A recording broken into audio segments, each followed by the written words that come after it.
Committee of contradictions, as someone said, and called it this alliance of 26 parties. And they have a very, very interesting acronym that they've been able to bring together with the Indian National Developmental Inclusive Alliance. So they were trying to appropriate I.N.D.I.A. or India and calling themselves the I.N.D.I.A Alliance, as the BJP calls it, or they themselves call themselves the India grouping.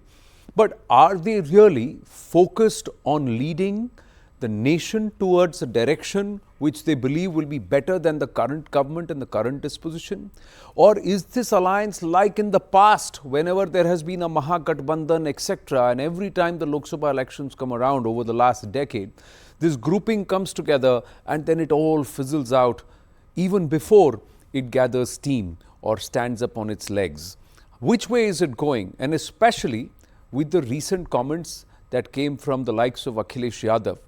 Listen in to differing points of view, and then we'll go across to our guests on this very special edition. Congress party को साफ करना चाहिए था। मेरा मानना यह है कि अगर आपको सीट नहीं देनी थी तो समाजवादियों से बात नहीं करनी चाहिए थी।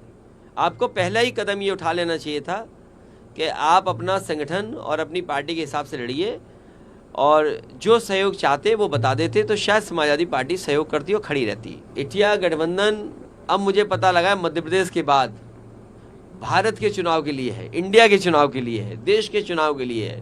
तो देश का चुनाव आएगा तब बात की जाएगी, और जिसको सीट चाहिए होगी या जिस पे बातचीत होगी वो अलग प्लेटफॉर्म है।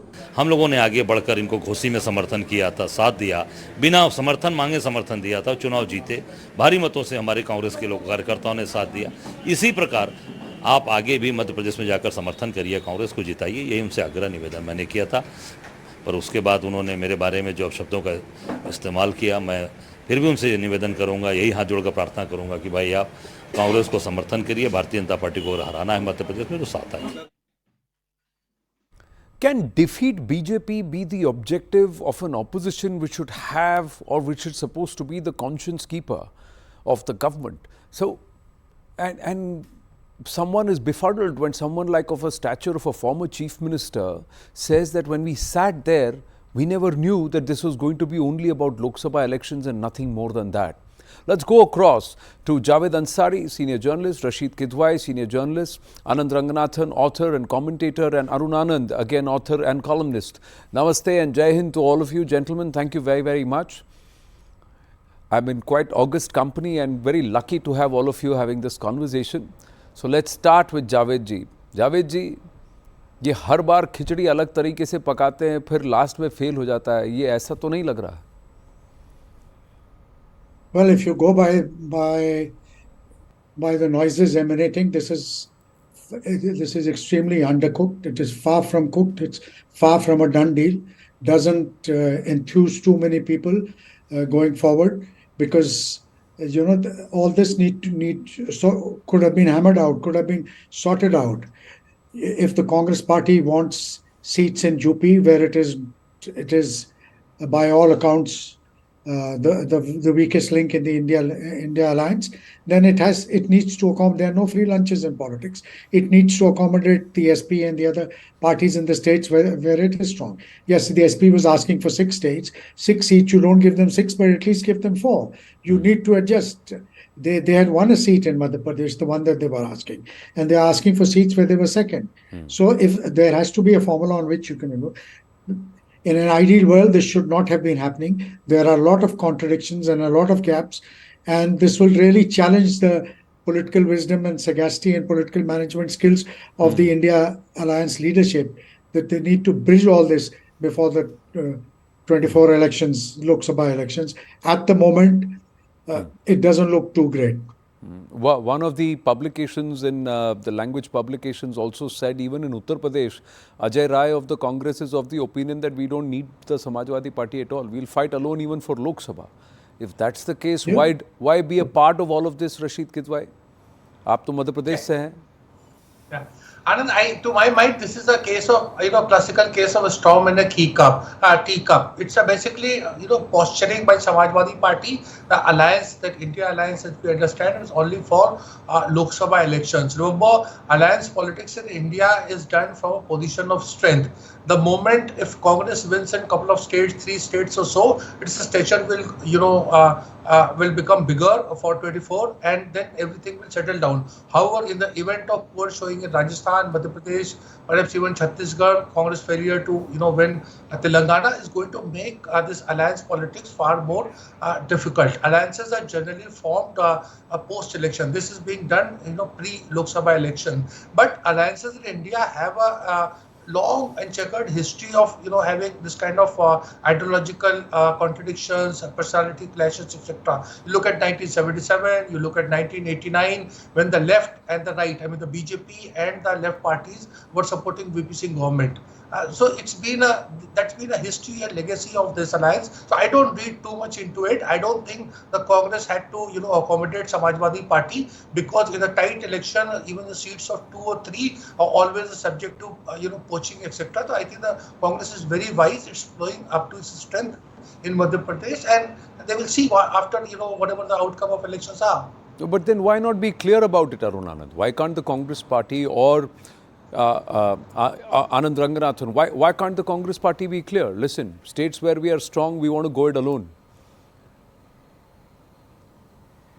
Anand, you asked 2 very pertinent questions, and both are almost delving on the philosophical bent of the way we would like to address politics in India. The first question that you asked was, in this quest to defeat Modi, is this the only end all and be all of the India alliance?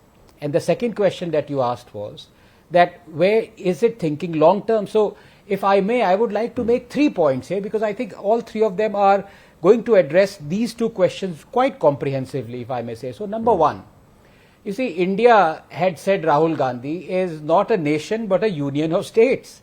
And India alliance is indeed not for the nation but a union of corrupt, immoral, sectarian, communal states. And before you jump on me or anybody else does, this is not me saying it, but rather Congress itself. Now let me explain this. Congress wants to save the life of democracy in India by teaming up with Mamata Banerjee, who it blames for the death of democracy in Bengal. Congress wants to rid corruption in India by teaming up with Pinarayi Vijayan, who it blames for the 100 crore camera scam in Kerala. Congress wants to purge sectarianism in India by teaming up with Bhagwant Mann, who it blames for appeasing Khalistanis in Punjab.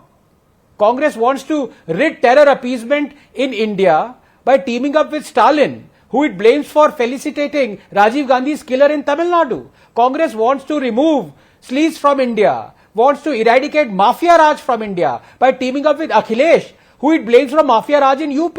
Congress wants to eradicate communalism in India by teaming up with Indian Union Muslim League, who it blames for riots and evil deeds. Congress wants to end separatism in India by teaming up with Mehbooba Mufti, who it blames for betraying people in Kashmir.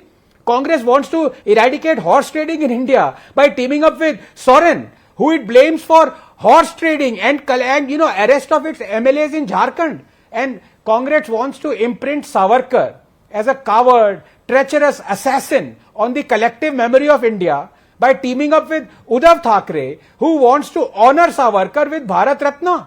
And finally, Congress wants to eradicate misgovernance in India by teaming up with Kejriwal, who it blames for massive misgovernance in Delhi. How on earth, Anand, can one be so hypocritical in their quest for power? That's right, on earth you can't be, but probably on Jupiter you can. If India is a union of states, then by Congress's own logic, it doesn't mind India being a union of corrupt states. That is the reason. Now, very briefly, 1 minute, how do voters make a call in any election, Anand? Of course, one may say that it is based on caste, religion, ethnicity or personality of the candidate. There's truth in this, absolutely. But a rational voter would always go by performance, and for that there are indicators. Look at Tripura, just one small example, 30 seconds. In 9 years, BJP vote share has increased from 1% to 40%. Why? Because tap water connections have increased from 3% to 56% households. Because Ayushman Bharat increased from 1% to 60% families. Modi is delivering on his promises. Rahul is going back on his promises, like promising 3 farm laws and CAA, then promptly doing a U-turn. 2014 was a different kettle of fish for Modi because he was the contender, not the incumbent. 2019 was therefore his real test and he fared even better. People forget that Modi won 2019 by beating anti-incumbents.